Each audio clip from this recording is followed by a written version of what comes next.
Dobroveče, poštovani gledalci, dobrodošli u emisiju Pitanja i odgovori. I odmah na početku moram da vam kažem da mislim da ćemo imati veoma zanimljivu emisiju. Naročito zato što su protekle nedelje obilovale neverovatnim događajima koji su posmatrani samo iz jednog ugla. Da, morat ćemo citiramo Marsa koji je nekad govorio da se bauk širi Evropom, misleći na komunizam. Danas taj bauk na način na koji se to radi izgleda jeste islam. Krenut ćemo zašto je potrebno razmišljati. Od Platona i od Sokrata važi pravilo zapravo da je razmišljanje tihi dijalog sa samim sobom. I zašto je važno da imamo te dijaloge sami sa sobom i da koristimo logiku kada gledamo televiziju. Podsjetit ću vas da je nacista Eichmann se branio tako što je govorio da nije razmišljao, već je samo izvršavao naređenje i to ga nije amnestiralo od krivice. Šta je prva tema? Pa to što se od 7. do 10. januara dešavalo u Parizu, dakle drama koja je po mišljenju mnogih samo privremeno okončana ubistvom trojice terorista koji su sa sobom odveli u smrt 16 ljudi. Šta, zapravo to je naša tema, šta otkriva napad na Charlie Hebdo? Da li se radi o provokaciji u stilu 11. septembra? Pitaju se mnogi intelektualci, pitaju se mnogi islamski portali, ali i oni drugi. O svemu tome razgovaramo sa našim večerašnjim gostom koji je svakako veoma kompetentan da nam odgovori na pitanja koja nas muče. On je direktor Centra za antiterorizam, gospodin Vojislav Milošević. Dobroveče i dobro nam došli. Bolje vas našao i pozdrav gledalcima televizije Palma. Hvala vam što ste prihvatili poziv. Dakle, školski ću krenuti da ne uzimam mnogo vremena, imamo još gostiju, a vi svakako imate tako mnogo nekih ekskluzivnih stvari o kojima nismo mogli na ovim globalnim medijima da čujemo. Dakle, šta otkriva ovaj napad? Prvo moram da konstatujem da se napad desio.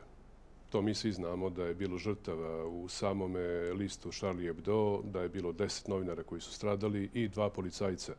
Pored njih stradali su još neki ljudi. To je sve za žaljenje.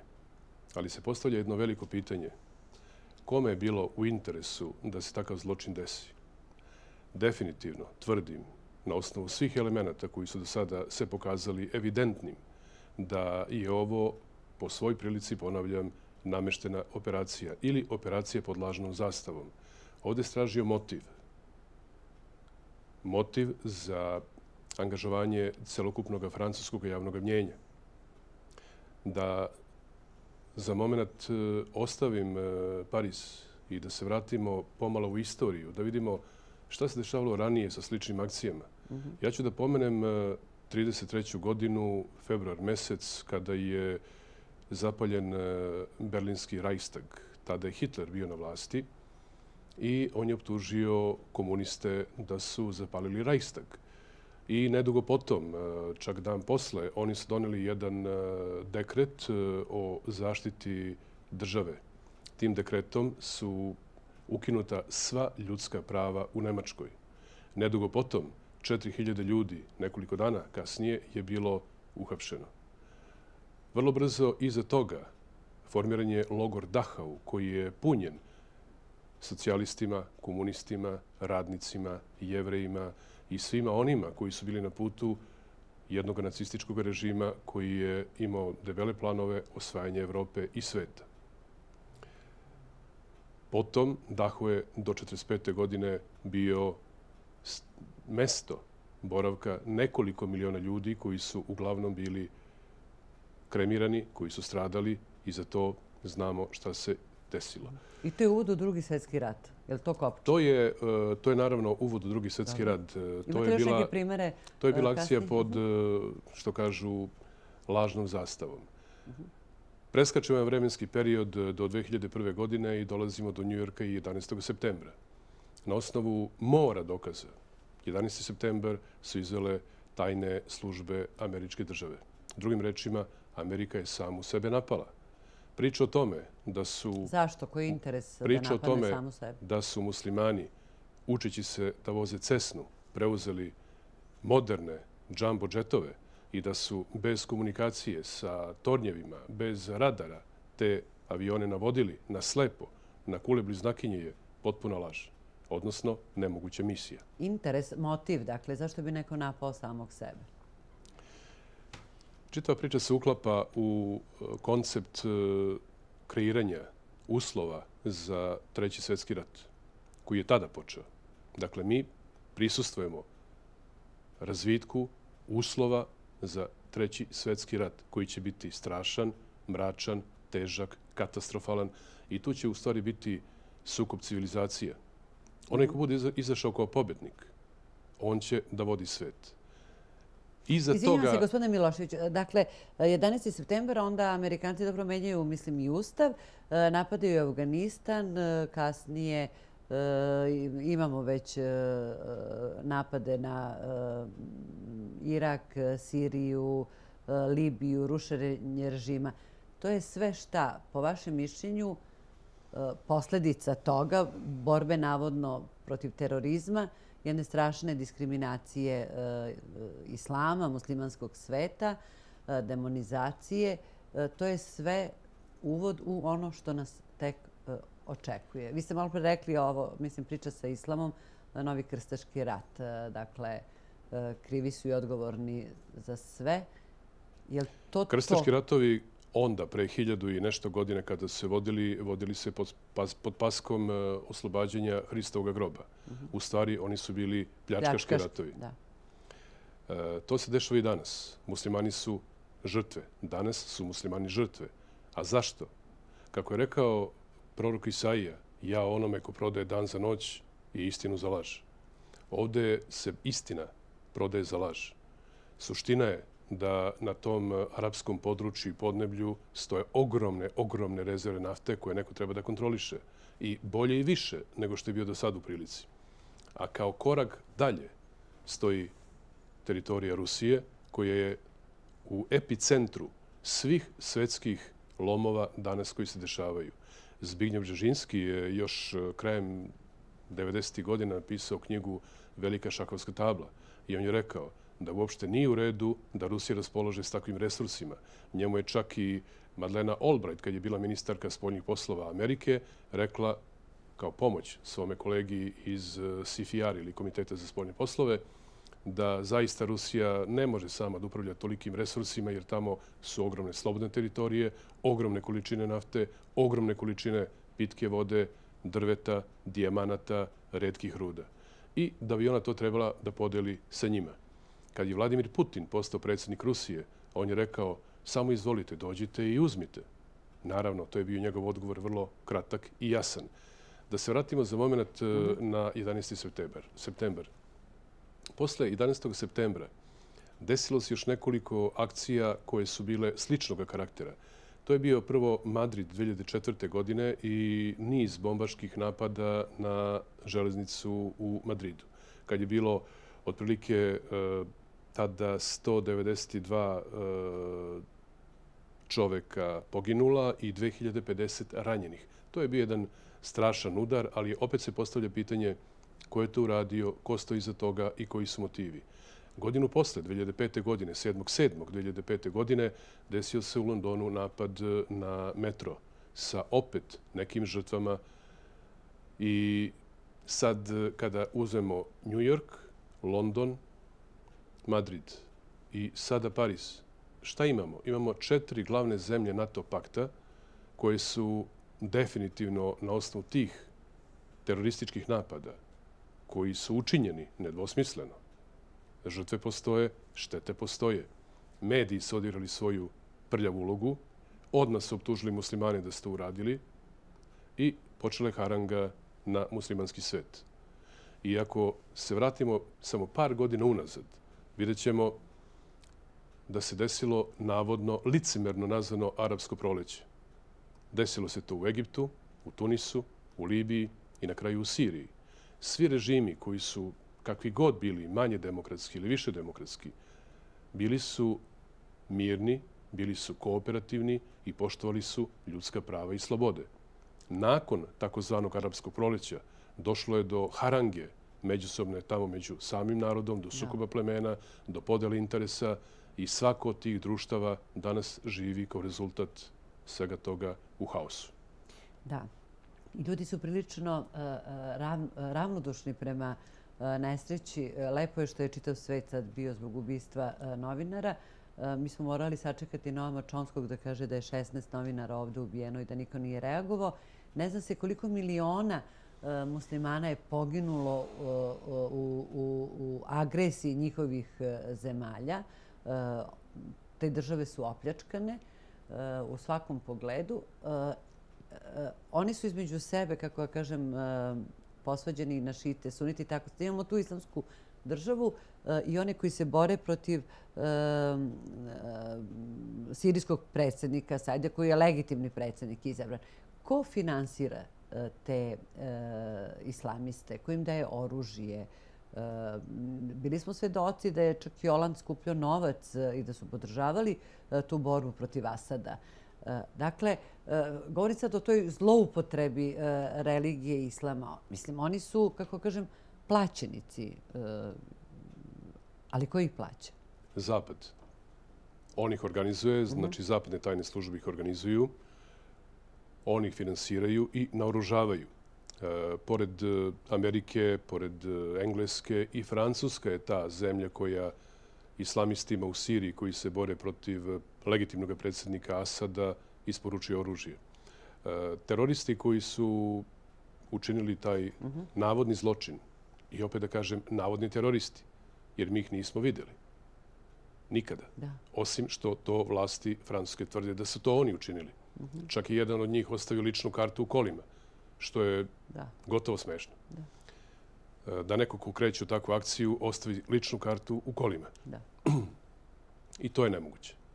Znači, od početka igra nameštena, vrlo ružno, vrlo traljavo, ali mediji su dovoljno jaki i oni će na tome dobro odraditi svoj posao. Da se vratimo Siriji za moment. U Siriji jako veliki broj muslimana učestvuje koji su došli sa strane. Između ostalih muslimana dolaze i muslimani sa teritorije Srbije, odnosno iz Kosova i Metohije. Jedan od lidera njihov je Ljavdrim Muhadžeri. On ima 27 godina. On je lider Šiptara koji se bore na strani pobunjenika protiv legitimnog režima predsjednika Asada. Nekoliko puta je proglašen mrtvim da bi opet nanovo vaskrsao i da bi on vodio te teroriste.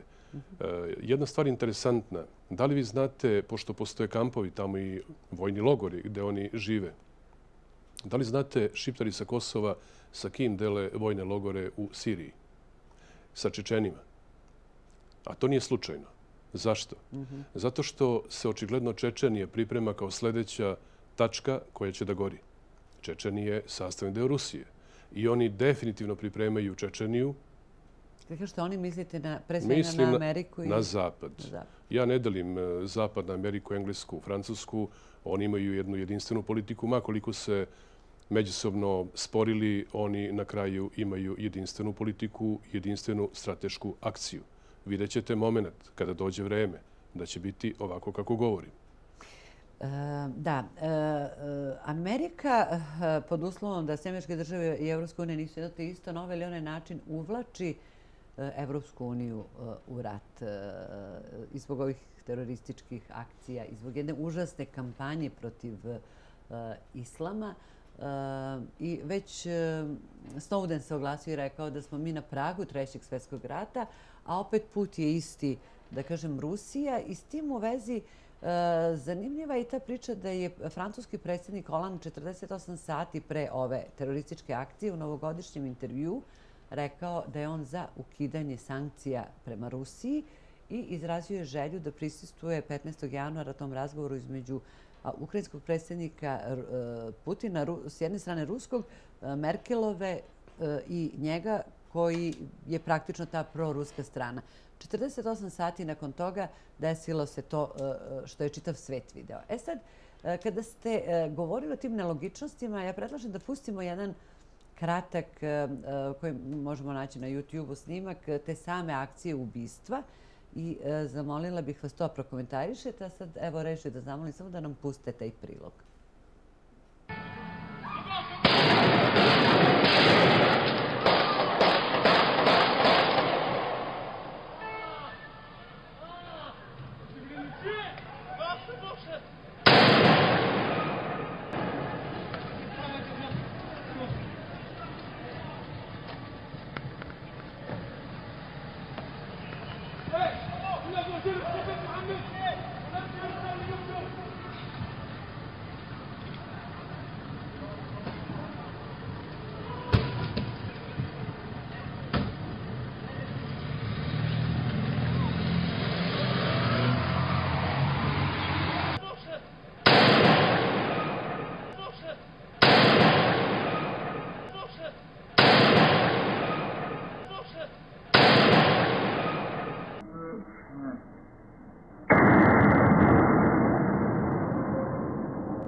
Da, ovo smo pustili na vaš zahtev. I šta je tu nelogično u ovome što smo mi vidjeli? A zamolit ću kad završite ponovo da pogledamo taj prilog. Dakle, šta je tu nelogično, sumnjivo? Vidimo snimak gde ubijaju policajca koji leži, teroristi. Sada govorim iz ugla čovjeka, dakle, bio sam pripadnik vojske i specijalnih antiterorističkih jedinica. I vrlo dobro znam dejstvo metka AK-47 automata. Ako neko dobije metak sa ove razdaljine, metar i manje, njegova glava puca kao lubenica zrela. Rasprskava se. Krvi na sve strane. Ovaj policajac koji leži na zemlji, kao da ga je neko pomilovao po glavi. Nikakvih tragova krvi nema, a trebalo ih je biti na sve strane. Znači, ovo mi zaista sumnjivo deluje da je taj gospodin ubijen na ovaj način. Tu se nešto krije.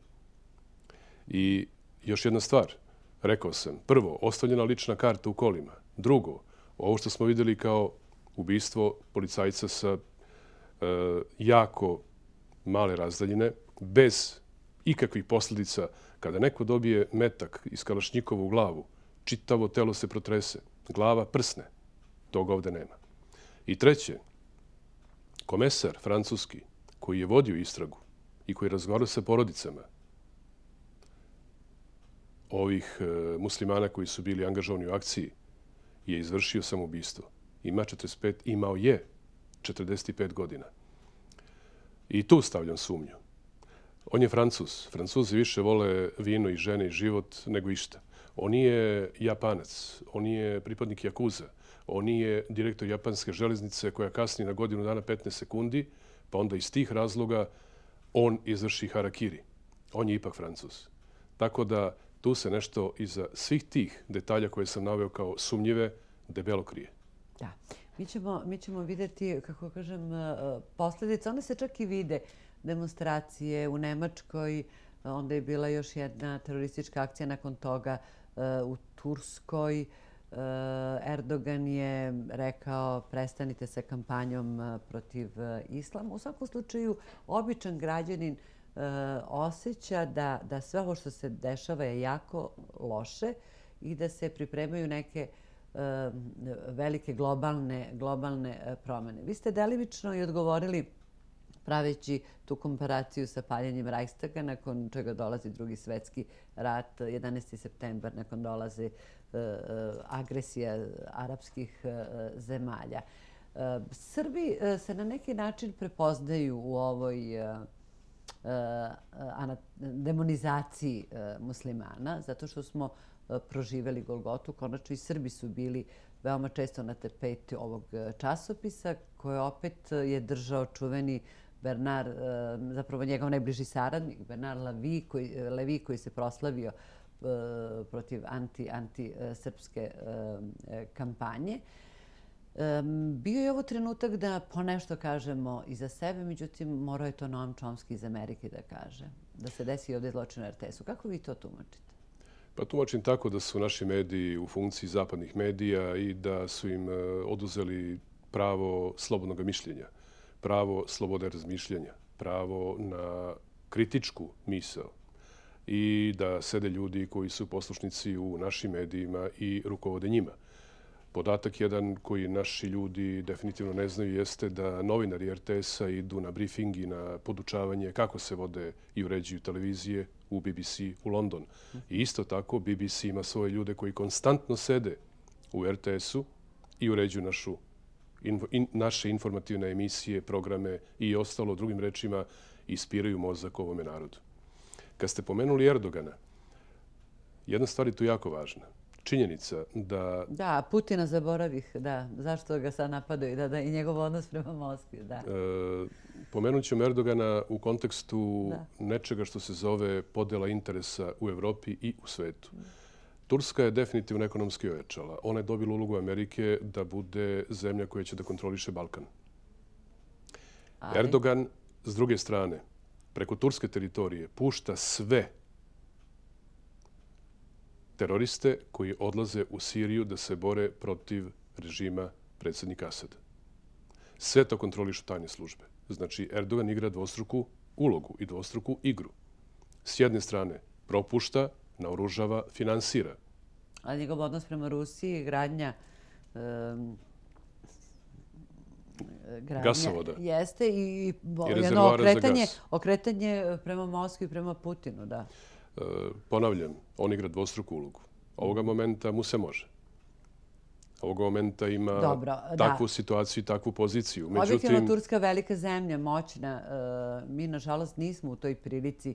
Iako bismo pokušali nešto, sva je verovatnoća da bismo prošli kao Oland, Francuska ili kao Ukrajina, kada je njihov predsjednik rekao da odustaje od Evropske unije, što dodatno komplikuje čitavu situaciju. Ali šta je ono što bismo mogli za kraj kao rezime da kažemo? Dakle, šta nama ostaje, običnim ljudima koji gledaju televiziju, malo koriste logiku, ne razmišljaju u kojoj mi to ljudožerskoj civilizaciji živimo, u kom svetu, mislim, kakva je naša budućnost?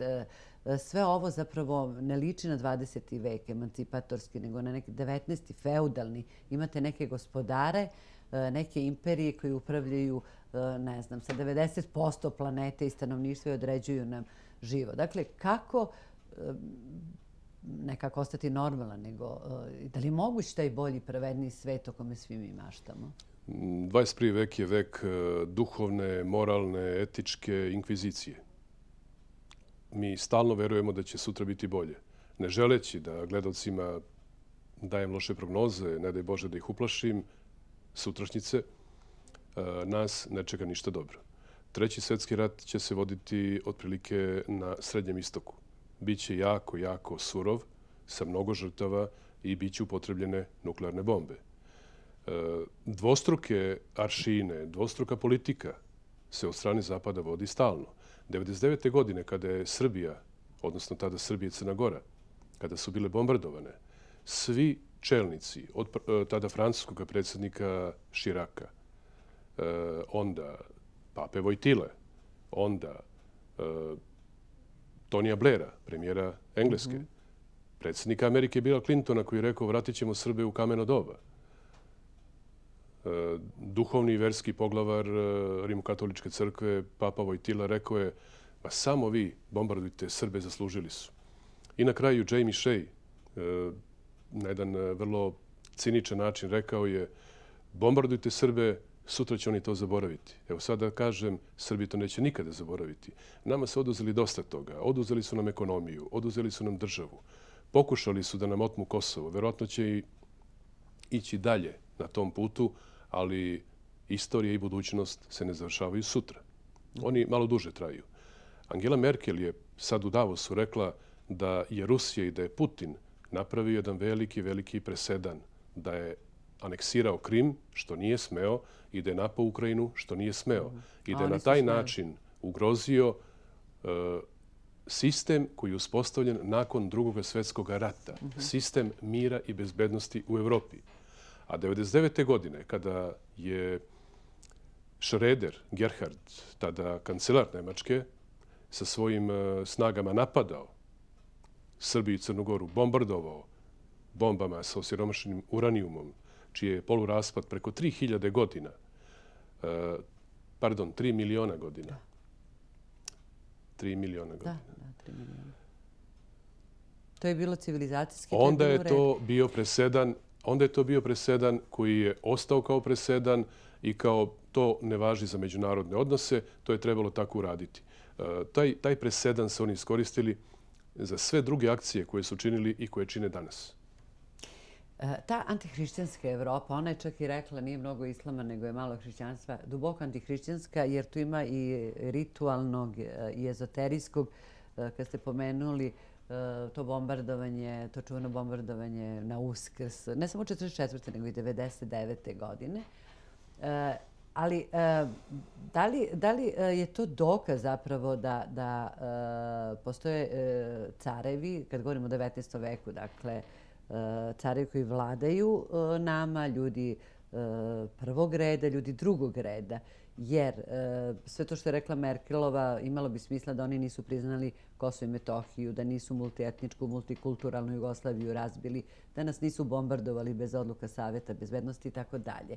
Da li to znači da zapravo malim narodima je zaista malo ostalo i da mali narodi moraju da se priklone carstvu? Bilo bi prirodno da je to slovensko, rusko, za nas Srbe pravoslavce, ali mislim da li je to zaista jedino rešenje, jer više državnici, male države se ne... Pa čak i velike, mislim, pitanje je koliko se i Merkelova pita imajući u vidu da Amerikanci prisluškuju i da im je centar tu 100 metara od Bundestaga i da oni to s lakoćom primaju. Dakle, mnogo teška vremena, da ne budem patetična.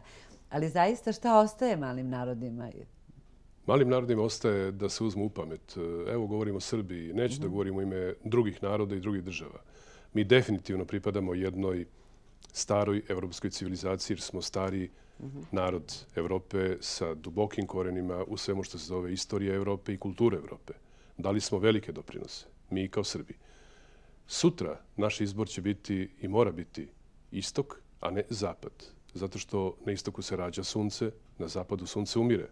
Na istoku se rađa filozofija, na istoku se rađa duhovnost, a na zapadu očigledno umire u svim ezoteričnim organizacijama koje danas vode ovaj svet na način na koji ga vode.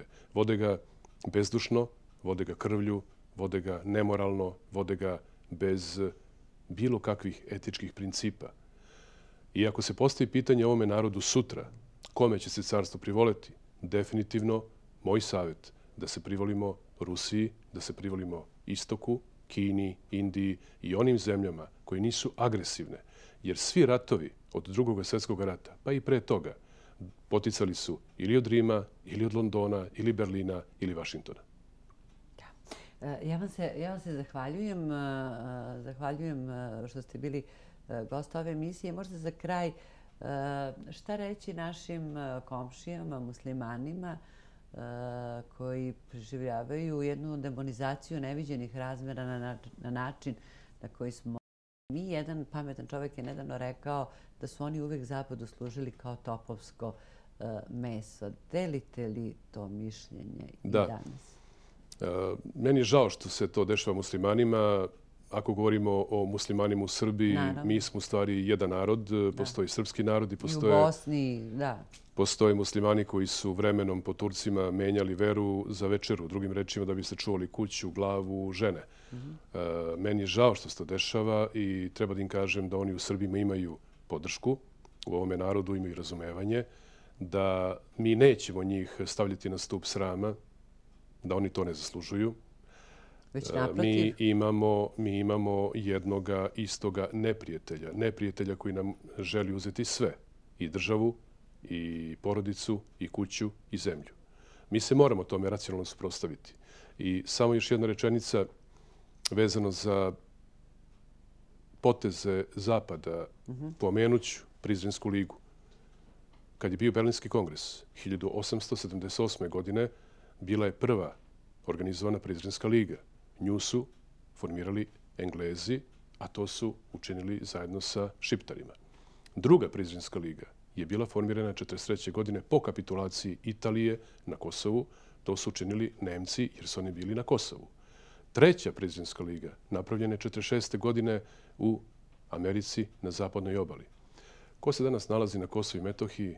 Englezi, Nemci i Amerikanci. Znači, njihov interes je vladanje ovim prostorom i uzimanje onoga što se zove rudno bogatstvo. Bogatstvo Kosova se procenjuje na 5 triliona dolara. I oni žele da kontrolišu to. Iako vidimo da ratni zločinac, general Wesley Clark, sa svojom kompanijom Manas Petroleum kontroliše dole naftu, da Kušner preko svoga brata kontroliše jednu mobilnu telefoniju, da Madeleine Albright kontroliše drugu mobilnu telefoniju. Oni su, dakle, to činili i iz ličnih razloga, a okoristili su se pozicijom i situacijom napada na Srbiju da čerupaju ono što mogu za svoje lične interese, a da obave geostrateške poteze i da ostvare geostrateške ciljeve čitavog zapada. I borit će se protiv Srba do posljednjeg Albanca i do posljednjeg muslimana, da. Kako bi rekao također jedan pametan Srbin. I pre nego što zahvalite, 15.000 informacija Šiptara čeka u Mađarskoj azil da ode dalje u zapadnu Evropu. Znači, njima na Kosovu nije dobro. Hvala vam, gospodine Miloševiću, što ste bili gost. Blok reklame i očekujemo naše sljedeće gošće. Hvala.